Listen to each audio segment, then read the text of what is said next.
بسم اللہ الرحمن الرحیم۔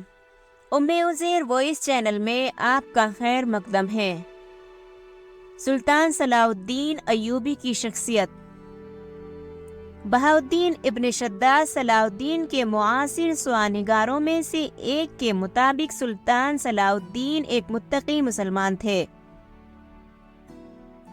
وہ قرآن کی تلاوت سننا پسند کرتے تھے، وقت پر نماز پڑھتے تھے اور فلسفیوں، مشرکوں، مادہ پرستوں اور شریعت کے تمام مخالفین سے نفرت کرتے تھے۔ سب سے بڑھ کر وہ جہاد کے پیروکار تھے۔ مقدس کام، قرآن، حدیث وغیرہ جہاد کی طرف اشارہ کرنے والے اقتباسات سے بھرے ہوئے ہیں۔ صلاح الدین کسی بھی دوسری چیز کے مقابلے میں اس میں زیادہ محنتی اور پرجوش تھے۔ جہاد اور اس میں شامل مصائب اس کے دل اور اس کے ہر عضو پر بھاری تھے۔ وہ کسی اور چیز کی بات نہیں کرتے تھے، صرف لڑائی کے لیے ساز و سامان کے بارے میں سوچتے تھے۔ صرف ان لوگوں میں دلچسپی رکھتے تھے جنہوں نے ہتھیار اٹھائے تھے۔ کسی اور چیز کے بارے میں بات کرنے والے یا کسی اور سرگرمی کی حوصلے افزائی کرنے والوں سے بہت کم ہمدردی رکھتے تھے۔ صلاح الدین فلسفیوں سے نفرت کرتے تھے۔ وہ لوگ جو خدا کی صفات کا انکار کرتے تھے، مادہ پرستوں اور ان لوگوں سے جو سختی سے شریعت مقدس کا انکار کرتے تھے۔ 1174 میں سلطان نے اسکندریہ میں ایک مشرک کو گرفتار کر لیا جو بظاہر ایک پرجوش صوفی تھا۔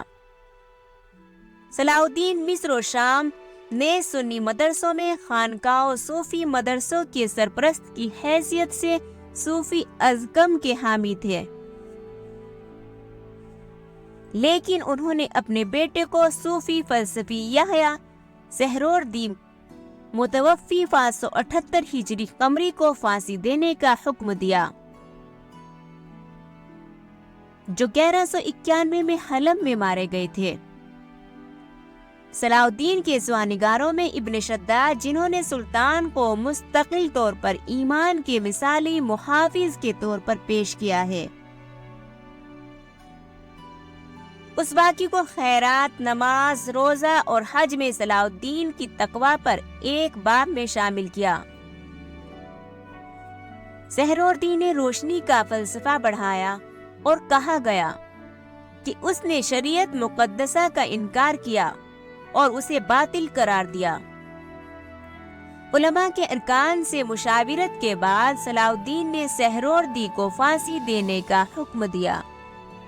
صلاح الدین نے ایران اور شام میں ایک انتہا پسند اسماعیلی شیعہ فرقے قاتلوں کی بھی مخالفت کی، جو لاطینی عیسائی صلیبیوں کے ساتھ بہت قریبی تعلقات رکھتے تھے۔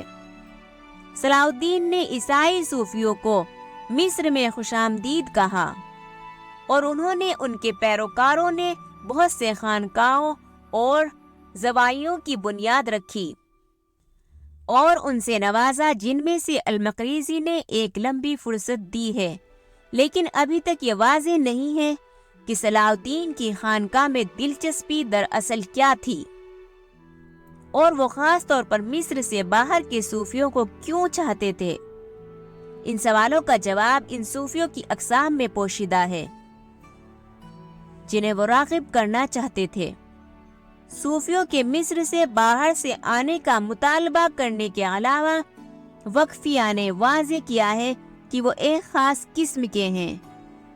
خانقاہ کے باشندے دینی علم اور پرہیزگاری کے لیے جانے جاتے تھے اور ان کی برکات طلب کی جاتی تھی۔ بانی نے شرط رکھی کہ خانقاہ صوفیوں بیرون ملک سے آنے والے اور قاہرہ اور فوسط میں آباد ہونے والے صوفیوں کے لیے ایک گروہ کے طور پر مختص کیا جائے۔